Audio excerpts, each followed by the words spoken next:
वंदे मातरम पर चर्चा की जरूरत, वंदे मातरम के प्रति समर्पण की जरूरत वंदे मातरम बना तब भी थी, आजादी के आंदोलन के वक्त भी थी, आज भी है।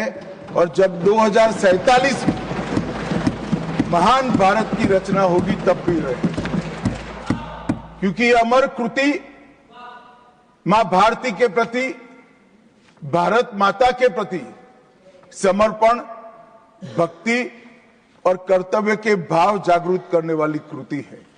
इसलिए जिनको आज वंदे मातरम की चर्चा क्यों हो रही है वो समझ में नहीं आ रहा है। मुझे लगता है कि उन्होंने नए सिरे से अपनी समझ पर ही सोचने की जरूरत है। कुछ लोगों को इसमें दिखता है कि बंगाल में चुनाव आने वाला है, इसलिए वंदे मातरम की चर्चा हो रही है। वो वंदे मातरम के महिमा मंडन को बंगाल के चुनाव के साथ जोड़कर कम करना चाहते हैं।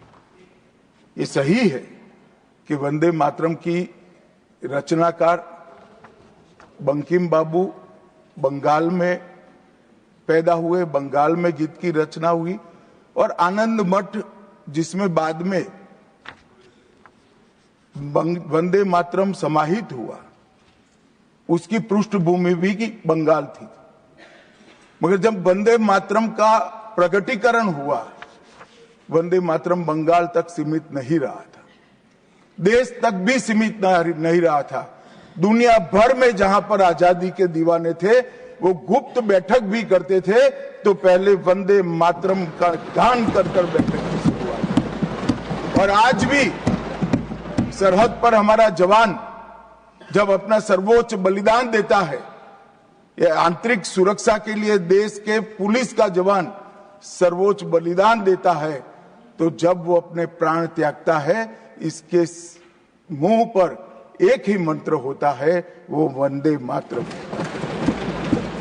मान्यवर, ये वंदे मातरम का गान, वंदे मातरम का गीत, ये भारत माता को गुलामी की जंजीरों से मुक्त करने का नारा बना था, आजादी के उद्घोष का नारा बन चुका था, आजादी के संग्राम का एक बहुत बड़ा प्रेरणा स्रोत बना था।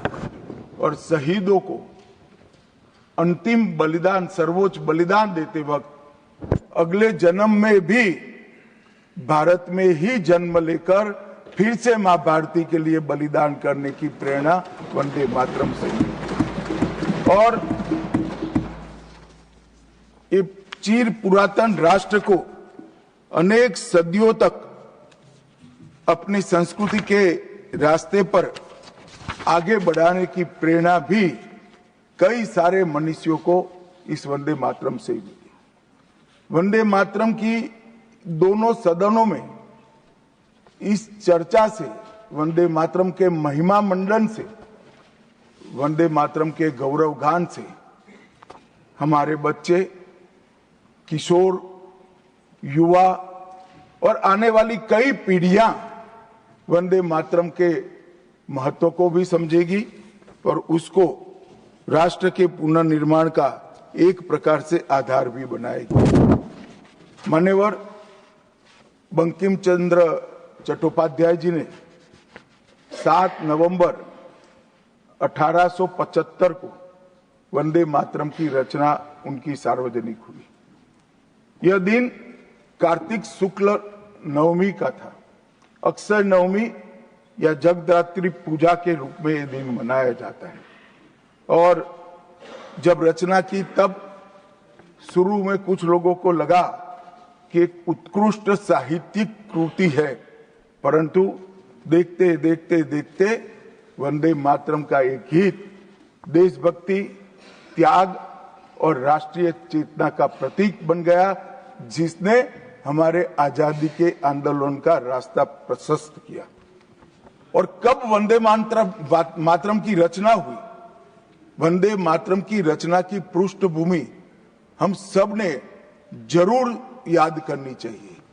उसकी पृष्ठभूमि में सदियों तक इस्लामिक आक्रमण को झेलकर इस देश की संस्कृति और इस देश का इतिहास झंझोड़ने का काम, शीर्ण वीर्ण करने का काम हुआ था।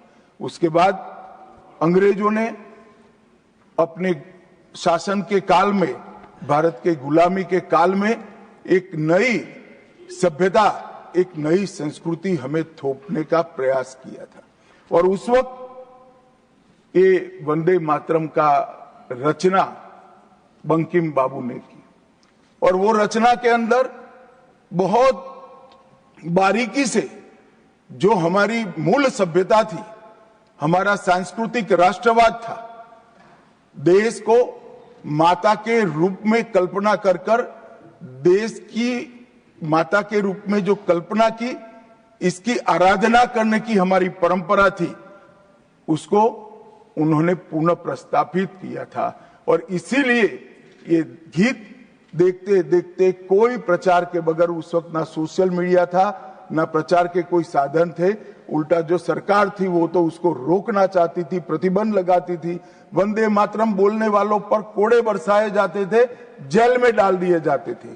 फिर भी वो सारे प्रतिबंधों को पार कर कर हर एक व्यक्ति के मन को भी छुआ, आत्मा को भी छुआ, और अनेक प्रताड़नाएं झेलते हुए भी वंदे मातरम कश्मीर से कन्याकुमारी तक फैल गया।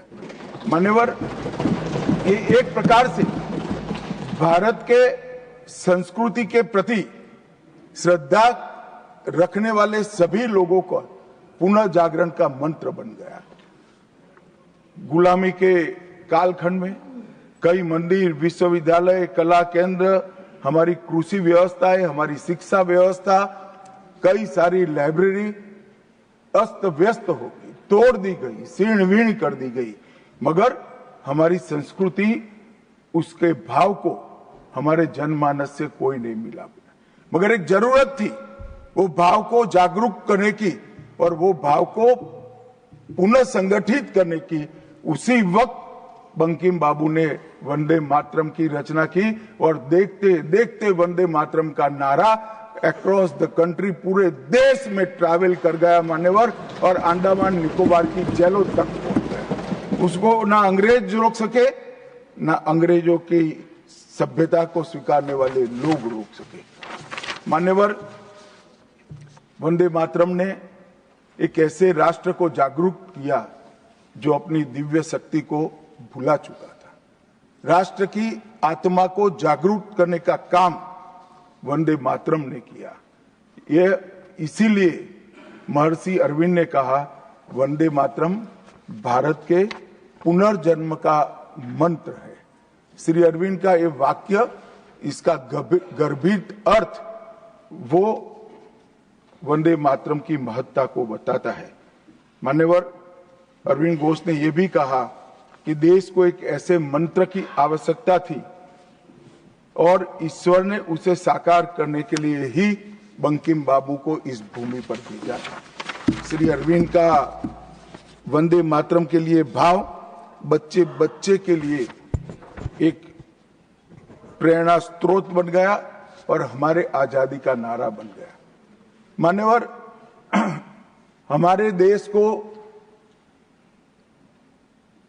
जो लोग समझते हैं, लोग जो जानते हैं, वो सभी लोगों को मालूम है कि हमारा देश पूरी दुनिया में एक प्रकार से अनूठा देश है।